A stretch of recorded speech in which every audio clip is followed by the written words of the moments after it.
कह रहा है कि देवेंद्र फडणवीस को सीएम होना चाहिए, और कुछ सांसदों की तरफ से जैसे महेश महस्के जो सांसद हैं शिवसेना शिंदे गुट के, उनकी तरफ से बयान सामने आया। वो कह रहे हैं कि एकनाथ शिंदे को ही सीएम बने रहना चाहिए।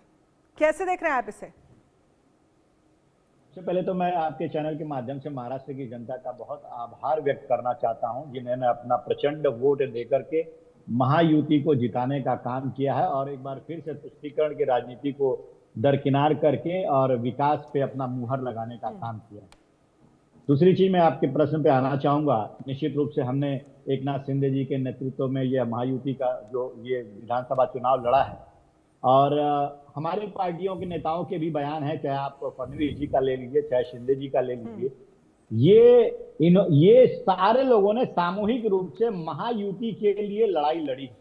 और मुख्यमंत्री पद के लिए जब प्रश्न पूछा जाता है तो ये सारे नेताओं ने कहा है, बार बार कहा है कि चुनाव जीतने के बाद सारे दलों के, तीनों दलों के प्रमुख बैठेंगे और विचार विमर्श करेंगे और शीर्ष नेतृत्व जो है इस पर निर्णय लेगा कि कौन सी पार्टी का मुख्यमंत्री बनेगा। अब दूसरी बात यह है कि हर पार्टी का कार्यकर्ता चाहता है कि हमारे दल का ही नेता जो है वह मुख्यमंत्री बने, और सबकी यही चाहत है। चाहे मेरे से अगर व्यक्तिगत रूप से पूछा जाए तो मैं चाहूंगा कि देवेंद्र फडणवीस जो है वह एक सक्षम, योग्य, अनुभवी नेता अच्छा, है। रत्नाकर जी, एक छोटा सा सवाल इसी में और जोड़ देती हूँ। अगर महायुति को इतना भारी भरकम नंबर 215 और बीजेपी को 127, आप किसे क्रेडिट देते हैं महाराष्ट्र में? देखिए, क्रेडिट एक चीज पे नहीं हम दे सकते, क्रेडिट बहुत सारे है। चाहे उसमें लाठी बहन योजना ले लीजिए, चाहे एकता का जो नारा प्रधानमंत्री मोदी जी ने दिया था महाराष्ट्र के चुनाव में, चाहे योगी जी ने सतर्क किया था लोगों को कि बटेंगे तो कटेंगे, इस तरह के जो बहुत सारे फैक्टर्स इन्वॉल्व हैं, ये किसी एक फैक्टर को आप नहीं क्रेडिट दे सकते कि इसी की वजह से हुआ है।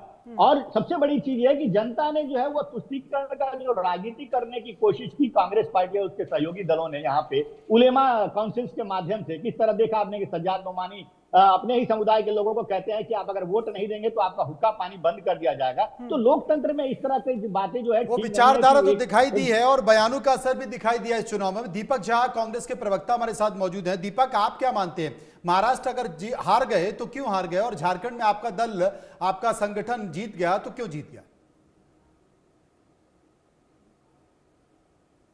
दीपक